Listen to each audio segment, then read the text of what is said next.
itu adalah dari pendaftaran DTKS, kemudian sosialisasi pendataan, kemudian setelah adanya keputusan terkait siapa saja sih masih siswa-siswa yang menerima sebagai penerima manfaat dari KJP Plus dan KJMU, barulah kita lakukan nih dari Bank DKI untuk pencairan dan penyaluran dananya. Sampai akhirnya pembuatan rekening dan juga distribusi rekening dan ATM. Nah, namun dalam proses ini, Bapak dan Ibu sekalian, itu ada beberapa challenge bagi kita dalam distribusi rekening dan ATM, di mana tentunya ketika kita harus mendistribusikan kartu ATM, itu akan lebih membutuhkan biaya yang cukup besar juga, serta waktu yang dibutuhkan kurun waktunya cukup lama, dan membutuhkan juga sumber daya manusia yang besar. Dan sehingganya berangkatlah dari challenge-challenge ini untuk lebih dana penerima manfaat itu lebih lancar, penyaluran dananya tanpa ada kendala, makalah berangkat dari sini kita adakan proyek ini Bapak dan Ibu untuk adanya digitalisasi KJMU. Nah, kenapa untuk tahap pertama ini kita fokuskan terlebih dahulu pada digitalisasi KJMU, itu karena adanya potensi di KJMU ini, karena mahasiswa ataupun para penerima manfaat KJMU itu sudah memiliki KTP atau NIK, sehingga proses digitalisasi KJMU ini akan lebih cepat dibandingkan kita harus mulai tahap pertama di KJP Plus. Tapi tentunya untuk tahapan pertama ini baru KJMU, untuk tahapan lebih panjangnya lagi kita akan masuk ke digitalisasi KJP Plus, seperti itu. Nah, lanjut saja untuk digitalisasi dengan Jekwan Mobile, tentunya platform digitalnya Bank DKI yang saat ini berjalan itu ada namanya Jekwan Mobile. Nah, di aplikasi Jekwan Mobile inilah target kita untuk penyaluran dana penerimaan manfaat dari si KJMU. Kenapa sih kita melalui Jekwan Mobile? Ini ada beberapa poin.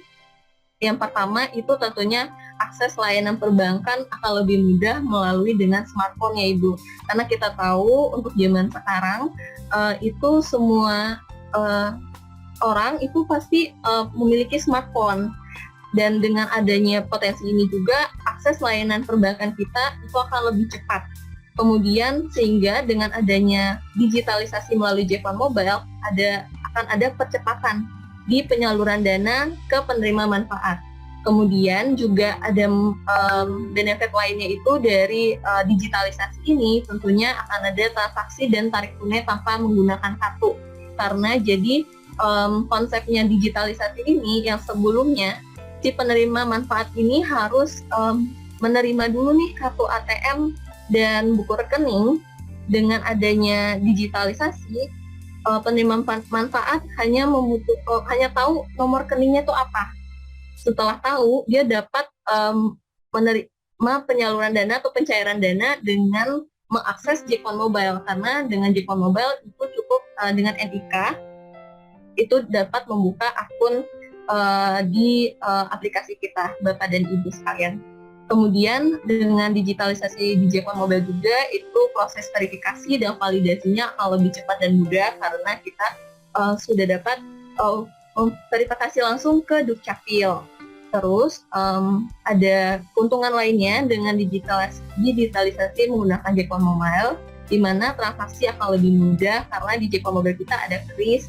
Jadi ketika mau bayar itu bisa scan ke merchant-merchantnya Bank DKI. Terus juga monitoring transaksi dan melacak aktivitas perbankannya akan lebih real time karena akan terdigitalisasi dengan sistem, serta akan adanya tata kelola yang transparan lagi dan lebih terjamin. Kemudian di sini sedikit penjelasan Bapak dan Ibu terkait roadmap pengembangan digitalisasi KJP Plus dan KJMU. Nah, kita harapkan tentunya di tahun 2023 ini di Juli sampai Agustus itu kita akan masuk ke profiling dulu di menu Jekwan Mobile-nya terkait penerima manfaat KJMU. Kemudian setelah itu baru di fase kuartal ketiga di bulan September kita targetkan KJP Plus udah bisa juga nih aktivasi di Jekwan Mobile. Nah, serta dapat melakukan transaksi pengambilan pangan bersubsidi tanpa menggunakan kartu, pembatasan transaksi belanja kebutuhan sekolah, hingga nanti akan ada dashboard monitoring transaksi secara real time. Nah, jadi untuk secara jangka panjangnya, untuk proses pengembangan ini memang bakal membutuhkan cukup waktu yang beberapa bulan ya Ibu ya, tidak bisa langsung terrealisasi, karena kita juga dari Bank DKI butuh adanya pengembangan. Namun untuk target kita sampai di kuartal pertama nih di tahun 2024.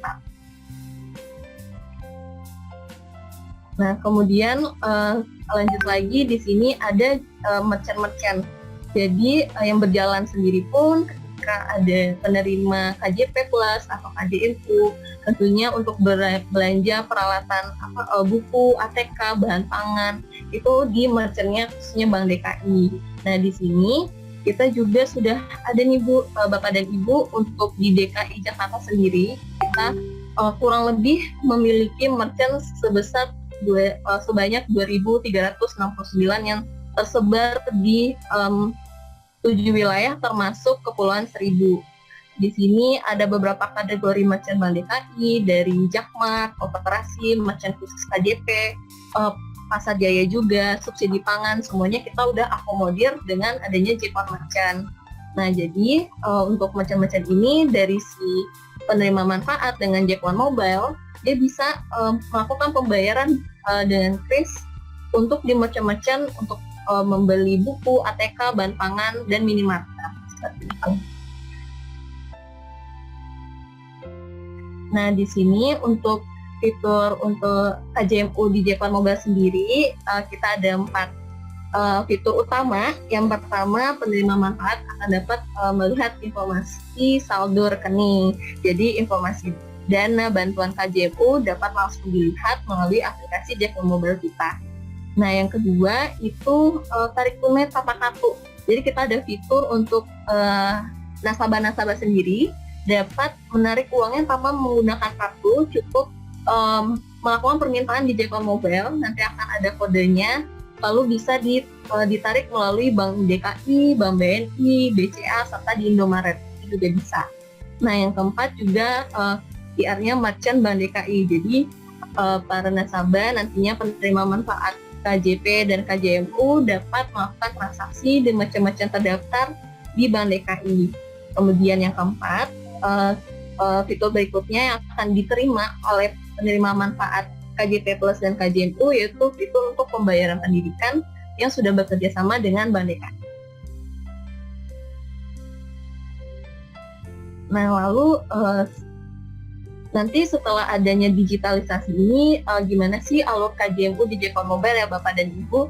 Di sini untuk penerima KJMU existing, itu tinggal melakukan download aplikasi J-One Mobile di Google Play Store, lalu tinggal membuka aplikasinya dan melakukan proses aktivasi.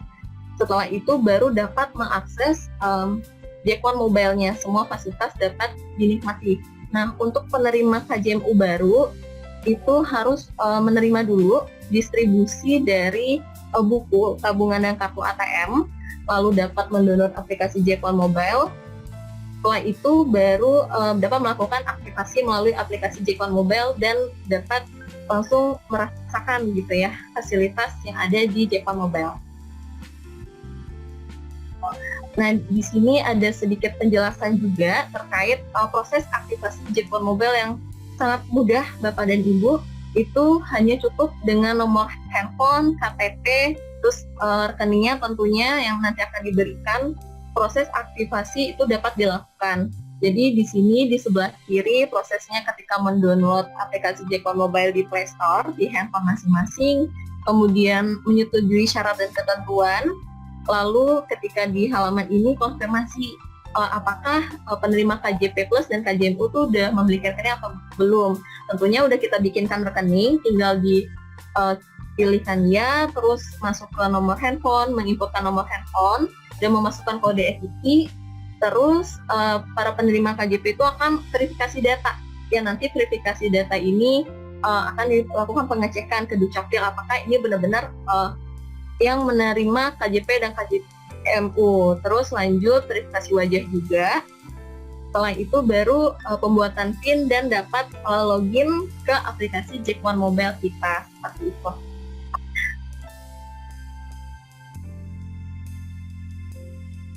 Nah, mungkin untuk pemaparan materi terkait digitalisasi KJMU di Jack One Mobile, terkhususnya aplikasi digitalnya Bank DKI.